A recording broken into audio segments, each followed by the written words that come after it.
इस कार्यक्रम को जॉय स्माइल मिनिस्ट्रीज के मित्रों और भागीदारों द्वारा संभव बनाया गया है। परमेश्वर आपको जवाब देने की कोशिश कर रहा है, जो आपको मुसीबत से बाहर रखेगा, और वो अपना मन बदलने वाला नहीं है। उसे इस आशा में अनदेखा करना कि अगली बार वो आसान जवाब दे, ये अच्छा नहीं होगा, क्योंकि वो नहीं करेगा।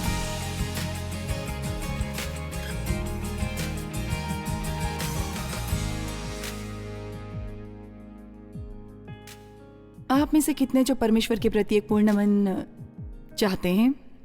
और पिछली रात हमें पता चला कि यदि आप सब मिलाकर एक करते हैं, परमेश्वर किसे एक आदर्श दिल मानता है, और वो कोई है जो उसे अपने पूरे दिल, आत्मा, मन और ताकत से उसे प्रेम करता है। मेरा मतलब है सच में पूरी तरह से परमेश्वर से प्रेम करता है, न कि आंशिक रूप से, लेकिन पूरी तरह से उसको समर्पित है। सब कुछ जो आपके पास है, सब कुछ जो आपके पास है, सब परमेश्वर का है। आप ये जानते हैं, और इसलिए ये उसके अधिकार में है। और यीशु ने कहा था, मुझे लगता है ये यूहन्ना के 14वें अध्याय में है, यदि तुम मुझसे प्रेम रखते हो तो मेरी आज्ञाओं को मानोगे। खैर, मुझे लगता है आप इसे दो अलग अलग तरह से सुन सकते हैं। आप इसे ऐसे सुन सकते हैं, यदि तुम मुझसे प्रेम करते हो मेरी आज्ञाओं को मानोगे।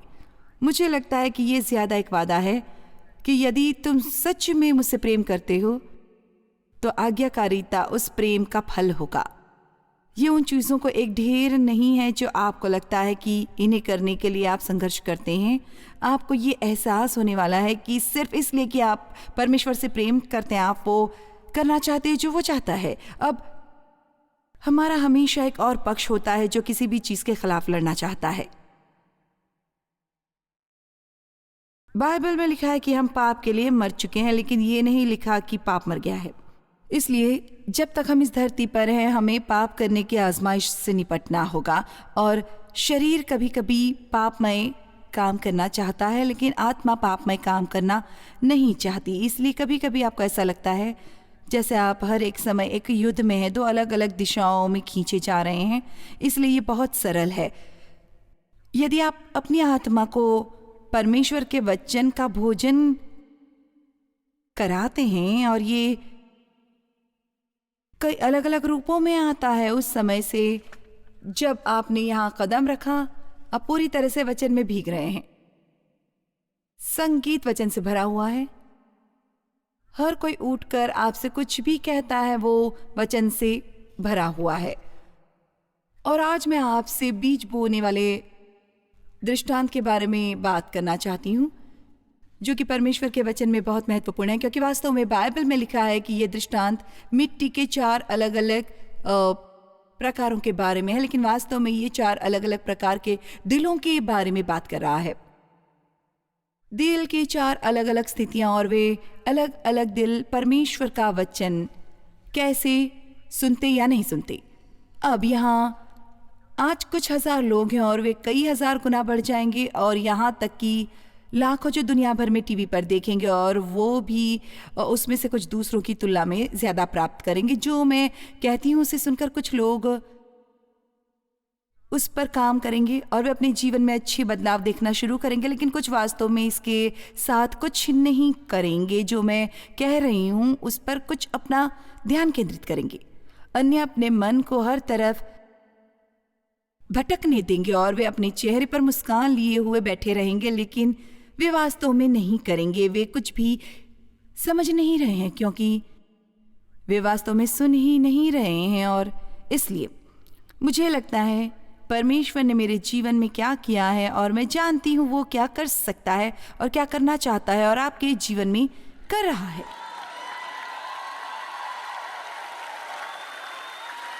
और मैं इतना चाहती हूँ कि आपके पास अच्छा जीवन हो, जिसके लिए यीशु मरा कि आप पाएं। और अभी एक ही बात इसे आपके लिए संभव बनाने वाली है। जो मैं कहने जा रही हूँ उसे सुनी, वचन को जाने, और आप जो कुछ सुनते हैं उस पर काम करें। इसे सुनना और न करना एकदम बेकार है। सिर्फ एक बात, यदि आप बस बहुत सी चीज़ें जानते हैं लेकिन उन पर काम नहीं करते, तो अक्सर आप गर्व करते हैं कि आप सब कुछ जानते हैं और हर किसी को बताना चाहते हैं कि क्या करना चाहिए, लेकिन यदि आप स्वयं ये नहीं कर रहे हैं तो इससे आपका जीवन बदलने वाला नहीं है। ये केवल सुनना नहीं है, ये केवल अपनी बाइबल में रेखांकित करना नहीं है, ये उसे करना है जो आप सुनते हैं। और इसलिए इसका उद्देश्य कुछ ऐसा होता है कि या प्रोत्साहित किया जाए कि आप जानते हैं मैं वो कर रहा हूँ या मुझे उस क्षेत्र में और ऊपर आने की ज़रूरत है। मुझे खुशी है कि मैंने आज ये सुना क्योंकि मुझे वास्तव में उस क्षेत्र में आपकी मदद चाहिए। प्रभु, कभी भी चर्च जाने की जहमत न करें यदि आप ऐसा कुछ सीखने के इरादे से नहीं चाहते जो आपको आपके दैनिक जीवन में बढ़ने और मसीह जैसा बनने में मदद करेगा।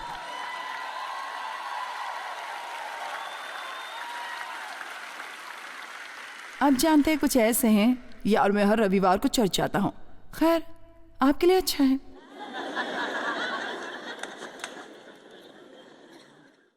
लेकिन पास्टर ने जो कहा था कि अगले दिन आप वो याद कर सकते हैं।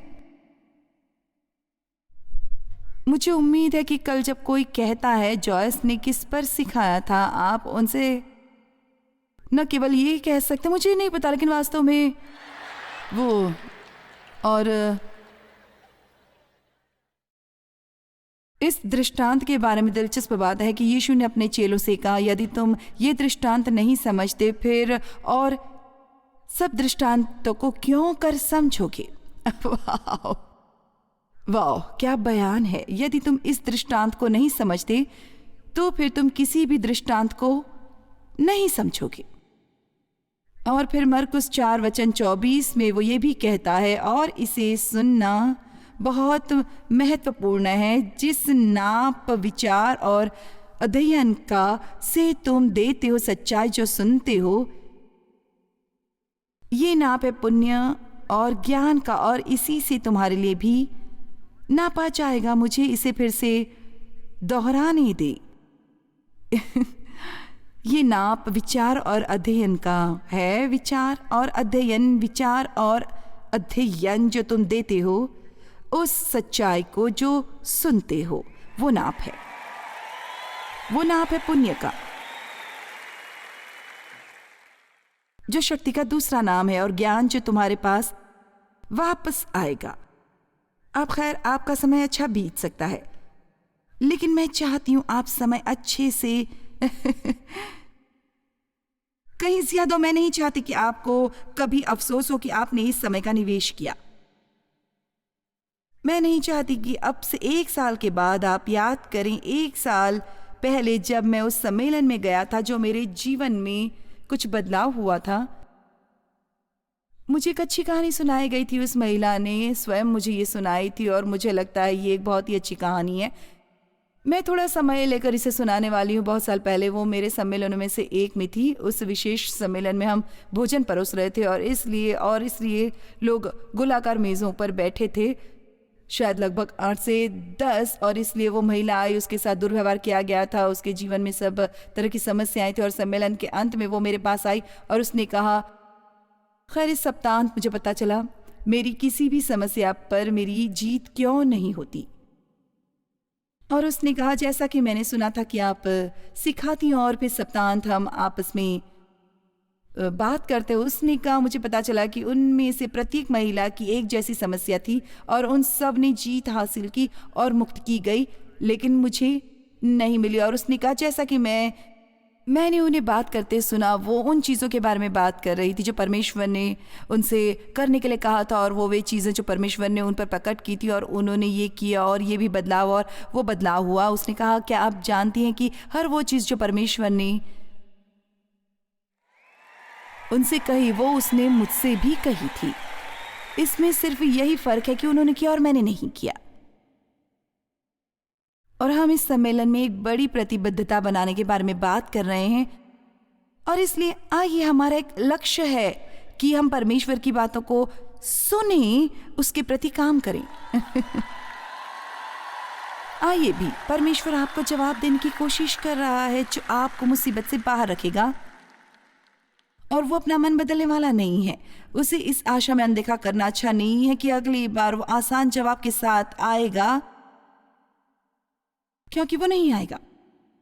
और मैं जानती हूं कि कोई भी व्यक्ति जो इस कमरे में बैठा है, क्योंकि परमेश्वर व्यक्तियों के समान नहीं है और वचन हर किसी के लिए काम करता है, जो कोई भी हो, कोई भी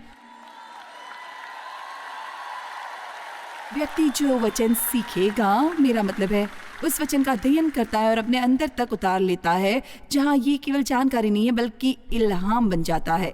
और ये जो कहता है उस पर काम करेंगे, सिर्फ एक बार नहीं, बार बार ये देखने के लिए कि ये काम करता है।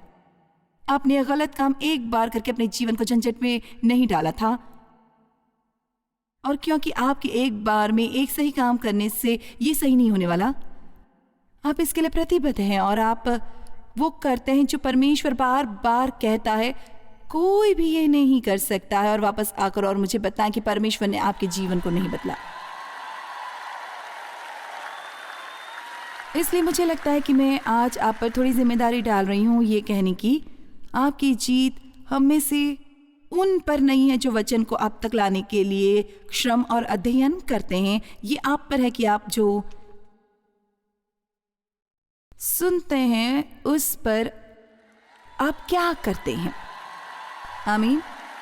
ठीक है, बीज बोने वाले दृष्टांत,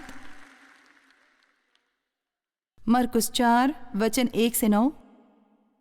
वो फिर झील के किनारे उपदेश देने लगा और ऐसी बड़ी झील उसके पास इकट्ठी हो गई कि वो झील में एक पांव पर चढ़कर बैठ गया और सारी भीड़ भूमि पर झील के किनारे खड़ी रही और वो उन्हें दृष्टांतों में बहुत सी बातें सिखाने लगा। अब एक दृष्टांत एक कहानी है जिसका एक मतलब होता है, और अपने उपदेश में उसने कहा, सुनो।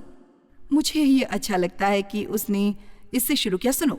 ये एक विस्मयबोधक चिन्ह है। देखो, एक बोने वाला बीज बोने के लिए निकला और बोते समय कुछ तो मार्ग के किनारे गिरे और पक्षियों ने आकर उसे चुग लिया, और कुछ पथरीली भूमि पर गिरा जहां उसको बहुत मिट्टी न मिली और गहरी मिट्टी न मिलने के कारण जल्द उग आया, और जब सूर्य निकला तो जल गया और जड़ न पकड़ने के कारण सूख गया। और कुछ तो झाड़ियों में गिरा और झाड़ियों ने बढ़कर उसे दबा दिया और वो फल न लाया।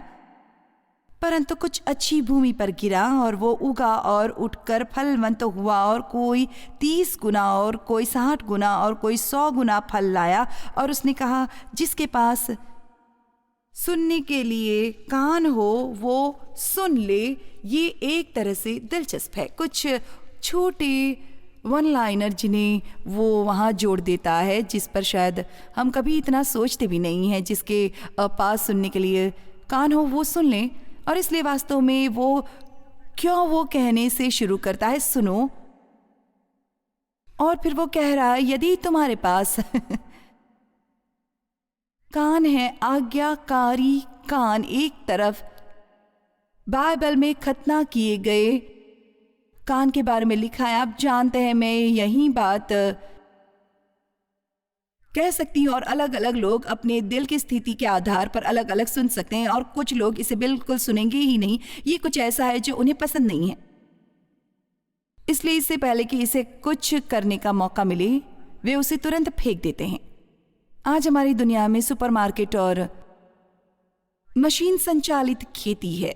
हो सकता है कि हम तुरंत इस बीज बोने वाले दृष्टांत से न जुड़ें, क्योंकि यीशु ने उन उदाहरणों का इस्तेमाल किया जो उस संस्कृति से संबंधित थे जिसमें वो रहा था। ये दृष्टांत यीशु के समय के समुदाय से लिया गया है, और उसके सुनने वालों ने तुरंत इस दृश्य को पहचान लिया होगा जो यीशु ने संदेश के साथ जुड़ा था। बहुत बहुत अमीरों को छोड़कर बाकी सब लोग खेती करके जीवन यापन करते थे। मेरी ग्रैंडमदर का एक बाग था, मैं उसके बाग में थोड़ा बहुत रहती थी, इसलिए मैं खेती के बारे में थोड़ा जानती हूँ। यकीनन मैं किसान नहीं हूँ, लेकिन मैं थोड़ा जानती हूँ। आप में से कुछ ने बाग लगाए होंगे, यदि सब्जियाँ नहीं तो फल तो लगाए होंगे। इसलिए हम जानते हैं कि आपको तब तक किसी तरह की फसल नहीं मिलती जब तक कि पहले बीज न लगाया जाए। आमीन। जब तक पृथ्वी रहेगी तब तक बीज का और फसल का समय भी रहेगा। आप जमीन में अपना बीज लगाते हैं, फिर हमेशा समय लगता है और अंत में फसल होती है। खैर, बीज बोने वाला जो बीज बो रहा है वो पवित्र आत्मा है। अब आज वो मेरे मुंह का इस्तेमाल कर रहा है, लेकिन ये पवित्र आत्मा है जो आज के जीवन में परमेश्वर के वचन का बीज बो रहा है। यदि आप वास्तव में इसे सुनते हैं और इसे लेते हैं तो आप वास्तव में किसी चीज को पकड़कर रखते हैं। मुझे लगता है कि आप हर एक बात को जो मैं कहती हूँ शायद याद नहीं रख सकते, लेकिन आज हमने इसे इतना आसान बना दिया है कि लोगों को अपनी बाइबल देखने की ज़रूरत नहीं है, उसके लिए सब कुछ स्क्रीन पर है। और मुझे कभी कभी लगता है हमने लोगों पर बड़ा एहसान नहीं किया है। अब हर चीज़ जीवन में बहुत आसान है कि हमें करने की ज़रूरत नहीं है। आपको देखना चाहिए कि एक संदेश के अध्ययन के लिए मैं क्या क्या करती थी। अब आप बस अपना कंप्यूटर निकालें, मेरा मतलब जैसा आप चाहते हैं उस पर टाइप करें, आपको सब कुछ मिल जाएगा। सारे विषय पर उपदेश मिल सकते हैं। मेरा मतलब है मुझे सोचने की भी ज़रूरत नहीं है। मैं किसी दूसरे का उपदेश डाउनलोड कर सकती हूँ और यहाँ खड़ी होकर बोल सकती हूँ। लेकिन ये बात जो इसे अच्छा बनाती है वो मेरी मेहनत है जो मैं इसमें लगाती हूँ, और मैं कितनी बारंबार इसे दोहराती हूँ। और मैं आपको क्या बताऊँ, जब मैं शुरू करती हूँ तो मैं आश्वस्त हूँ, लेकिन जब तक मैं यहाँ ऊपर आती हूँ, मेरा मतलब है ये कोई उम्मीद नहीं है मेरे लिए। तो मैं जानती हूँ कि मुझे इतना विश्वास है कि मैं इसे अच्छे तरीके से पेश कर सकती हूँ कि मैं आपको इस पर विश्वास करवा सकूँ। लेकिन ये काम और प्रयास के बिना नहीं होता। मैंने एक पुस्तक में एक वक्तव्य पढ़ा जो मुझे वास्तव में बहुत अच्छा लगा। कोई भी परमेश्वर के इतना करीब हो सकता है जितना वो चाहते हैं, लेकिन ये सिर्फ इस पर निर्भर करता है कि वो इसमें कितना समय लगाना चाहते हैं। परमेश्वर केवल मुट्ठी भर खास लोगों को नहीं चुनता है, जैसा आज आप जानते हैं यहाँ, जो वास्तव में उसके बहुत करीब हैं, और बाकी सबको यह अवसर नहीं मिलता है। हम सबके पास जीवन में विकल्प होते हैं, और इसलिए इस दृष्टांत में एक बारे में कुछ नहीं कहा गया है कि खैर कुछ लोगों के लिए ये अच्छा था, दूसरों के लिए नहीं, क्योंकि कुछ लोगों को जो बीज मिले उनकी गुणवत्ता दूसरों से बेहतर थी। आज मैं जो बीज डाल रही हूँ वो सही है, ये एक स्वस्थ बीज है, ये एक बहुत अच्छा बीज है। ये इसलिए इस बीज में कुछ भी खराब नहीं है। आप इससे कुछ नहीं पाते तो ये बीज की वजह से नहीं यह आपके दिल की स्थिति है और आप कैसे सुनते हैं। 4 प्रकार की मिट्टी है, 4 प्रकार के दिल हैं। पहली थी सख्त मिट्टी। ये इतनी सख्त थी कि जब बीज बोने वाले ने संभवतः उसने जैसे अपने गले के गिर्द एक थैला लटका रखा था जो बीज से भरा हुआ था, और वो बस ऐसे ही यहाँ वहाँ फेंक रहा था। और ये वास्तव में इसी तरह है जैसा कि मैं आज कर रही हूँ। मैं सिर्फ ऐसे ही वहाँ बाहर फेंक रही हूँ, और ये सोचना रोमांचक है कि हम यहाँ ओहियो में एक कमरे में कुछ 1000 लोगों के साथ हैं, लेकिन ये संदेश रिकॉर्ड किया जा रहा है। पूरी दुनिया में अलग अलग 100 भाषाओं में जाएगा, 100 भाषाओं में जाएगा। कुछ लोग अपनी टीवी पर देखेंगे और कहेंगे ओ हाँ, उन बाइबल थंपर्स में से एक, और सिर्फ इसलिए क्योंकि उनको दिल की समस्या है। उनका अपना एक नज़रिया है। कुछ लोगों का मेरे जैसे लोगों के खिलाफ एक नज़रिया है, और वे जानते भी नहीं है कि उनका ये नज़रिया क्यों है। यह अद्भुत है कि हम जिन चीज़ों पर विश्वास करते हैं और जानते भी नहीं कि हम क्यों विश्वास करते हैं। वो किसी ने कहा था कि एक बार तो हमने कहा था ठीक है, कुछ बीज सूखी पथरीली मिट्टी पर गिरा, कुछ कांटों के बीच में गिरा, बाकी का अच्छी मिट्टी पर। उसने भीड़ को बिल्कुल उसी क्षण कोई और स्पष्टीकरण नहीं दिया, लेकिन बाद में यीशु अपने शिष्यों को एक तरह ले गए और उसने उनसे कहा, यदि तुम इस दृष्टांत को नहीं समझ सकते तो फिर तुम किसी भी दृष्टांत को समझने में सक्षम नहीं होगे। और ईमानदारी से मैंने वास्तव में कभी भी इस बारे में इतना नहीं सोचा था जैसा कि मैंने तब किया जब मैं इसके लिए तैयार कर रही थी। और मैंने सोचा, आप जानते हैं ये वास्तव में महत्वपूर्ण है। वो कह रहा है, देखो, यदि तुम इसे नहीं समझते तो तुम किसी भी दृष्टांत को समझने वाले नहीं हो। तो मुझे इसका विश्लेषण करने की कोशिश करने की जरूरत है कि यीशु ने ये क्यों कहा। सबसे पहले लोगों को समझ में नहीं आया कि यीशु क्यों आया था। उन्हें समझ नहीं आया। वो एक क्रांति लाने के लिए आया था, और क्रांति का मतलब एक प्रकार से ऐसा है कि जब चीज़ें उलट पुलट ऊपर नीचे हो जाती हैं और कोई आता है और इस तरह के काम करता है जो पहले कभी किसी ने नहीं देखे, और ये बड़ा बदलाव लाने वाला होता है। वो जिस तरह की क्रांति ला रहा था, लोगों ने उसे गलत समझा। वो चाहते थे, अब सुनो, वे चाहते थे और उम्मीद करते थे कि वो अन्यायपूर्ण सरकार के खिलाफ उठे और खुद के लिए एक सांसारिक सिंहासन स्थापित करके दुनिया पर राज करे। उसके चेलों को वास्तव में लगता था कि वो कहीं एक सिंहासन और सब कुछ सही करने वाला था। यीशु ने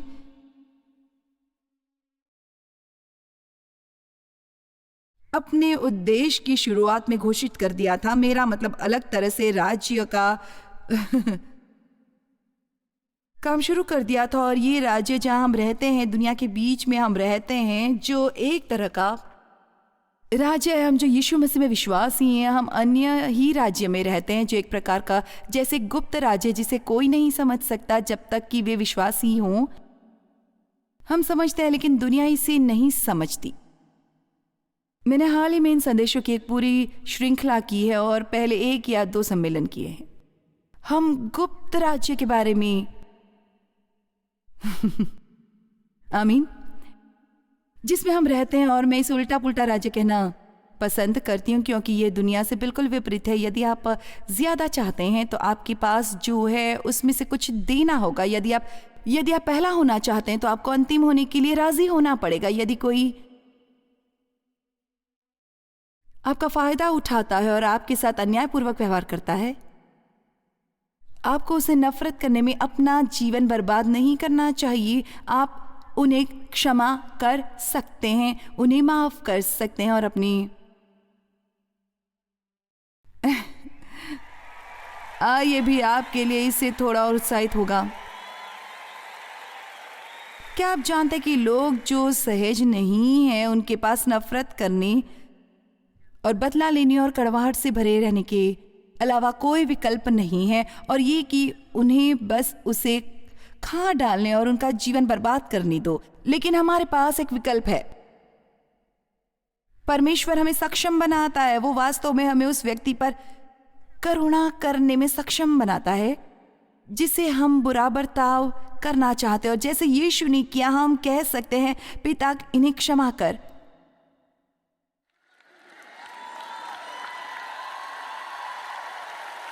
वो नहीं जानते वो क्या कर रहे हैं।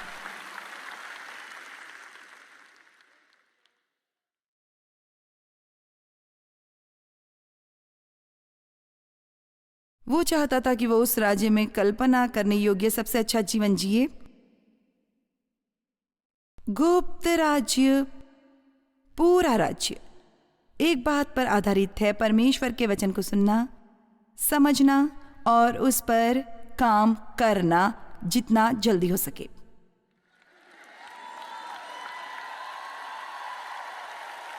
मैं ये भी नहीं जानती कि किसी को कैसे बताऊं जो पहले से ये नहीं जानता कि इस पुस्तक के शब्द वचन कितने शक्तिशाली है। मेरा मतलब है, आज माइक यहाँ कुछ खूबसूरत अमीश महिलाओं की जो यहाँ हैं गवाही मेरे पास साझा कर रहा था, और उनमें से एक ने कहा कि मेरी ही तरह उसके साथ दुर्व्यवहार किया गया था और उस पुरुष प्रधान समाज के लिए ये बहुत कम है, और वो मदद की तलाश में थी। और वो एक पब्लिक लाइब्रेरी में गई जहां उसे मेरी बहुत सी पुस्तकें मिली। मुझे लगता है बैटलफील्ड ऑफ माइंड मिली थी, और उसका जीवन पूरी तरह से बदल गया और अब वो सिखा रही है दूसरों को। और ऐसा नहीं है कि ये मेरी किताब है, इसका उससे कुछ लेना देना नहीं है। ये परमेश्वर का वचन है। कैसे परमेश्वर का वचन इतना शक्तिशाली है।